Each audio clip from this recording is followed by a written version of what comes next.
Okay, good morning, Year 10. It's time for us to move on to the ablative case. So, hopefully you'll be reasonably familiar with the ablative case so far. It's been used with prepositions, so for example, e or ex. It has been used as a locative ablative, so for example, caecilius est in horto. It shouldn't be something that's entirely familiar to you because you should know your noun endings by now, so you should be able to identify what an ablative is. So, I implore you to write this down so that you've got your own copy of it. The ablative case is usually translated as either by, with, or from. Okay? 3 translations to remember there for the ablative. The easiest thing for you to do is remember those 3, and when you encounter a sentence that's got the ablative in it, you pick the one that fits it best. Okay? I have here listed every single ablative noun ending. So, as you can see, for first declension singular, it's got that long ah there. So, puella, for example. For second declension singular, o, as in so woe. Third declension, it's obey. Third declension again, by. Fourth declension is u, and fifth declension is a. Okay, the easiest way to recognise the ablative, though, in the plural, is it will either be ibus or is.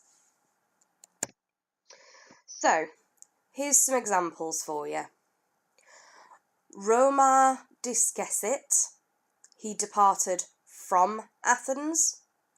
Graecia in Italiam navigaverunt, they sailed from Greece to Italy. Gladio armabat, he was armed with a sword. Okay, so a couple of different ways for you to translate that there. There is something that you do need to note for once we get further on into Cambridge Latin Book 4. There is a special use of the ablatives when it's put with a passive. It's called an ablative of agent, and it essentially means if someone has something done to them by something. You don't need to worry about it now because we've not done any passives yet, but I just wanted to make you aware of it, that we will be coming across more and different uses of the ablatives in the future. So, if we have a look at some of the Latin on CLC3 on page 122. Post mortem cogidubni, salvius regnum eius occupavit. After the death of Cogidubnus, Salvius took over his kingdom. Coepit pecuniam statim extorquere a Britannis. Once he began to extort money from the Britons. Bellimicus audiuabat salvium princeps canticorum. Bellimicus, the chief of the Cantici, was helping Salvius. So the reason why I've decided to let you see these model sentences that have got nothing to do with the ablative is because some of you are sort of losing confidence when it comes to your translations. What you should hopefully see there is that I have started with the nominative, I've gone on to translate the verb, and then I've translated the accusative. I've kind of fit everything else in around that. So,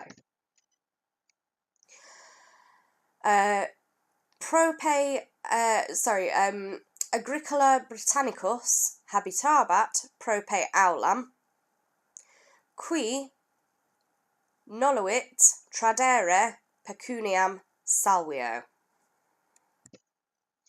A British farmer was living near the palace who did not want to hand over money to Salvius. Igiter Salvius imperavit militibus ut deriperent cassam agricolae. Therefore Salvius ordered the soldiers to ransack the farmer's small house. Hopefully there you have noticed that use of imperavit and ut, hopefully you've realised that that is a indirect command. Centurionem, praefecit centurionem militibus, he placed a centurion in charge of the soldiers. So, let's get down to business. We're not defeating the Huns, but we are going to start encountering an ablative here. So, milites gladiis hastisque armati cassam agricolae appugnaverunt. I have taken this opportunity to pre-parse this sentence for you. So, in the nominative, we've got a plural here, the soldiers. Gladiis and hastis, I've noticed, are either dative or ablative. So this is the problem that you're going to see in real text, is you're going to be unsure whether it's a dative or it's an ablative. Hopefully you'll be able to see from the context, though, what case things are in, okay? Armati is a PPP there, so armed or having been armed. We've got an accusative here, singular, small house. Genitive, agricolae, of the farmer. An adverb, third person plural, they attacked. So, soldiers, armed with swords and spears, attacked the farmer's small house. So how I've come to that translation is I've gone through all of the possible different ways that I could translate it as either dative or ablative, and I've decided that the one that makes sense is to use the word with here. Okay? So, armed with swords and with spears. So, if you are struggling to recognise the ablative, which hopefully you aren't, I've only got one suggestion for you. Learn your noun endings. It's no longer funny if you still don't know your noun endings, because you're going to continue to struggle, okay? You need to make sure that you know all of your noun endings in order to be able to recognise the different cases of nouns and adjectives. It is time to make sure that you have got those down pat, okay? So your task for today then is to translate the numbered model sentences that I've started with you on pages 122 to 124, okay? It is in stage 28. You should be able to use the CLC3 online dictionary if that is what you would like to do. And what I would also like you to do is make sure that you submit your translations for the model sentences over Show My Homework so that I can see how you're getting on. Okay? Thank you very much. Have a nice day.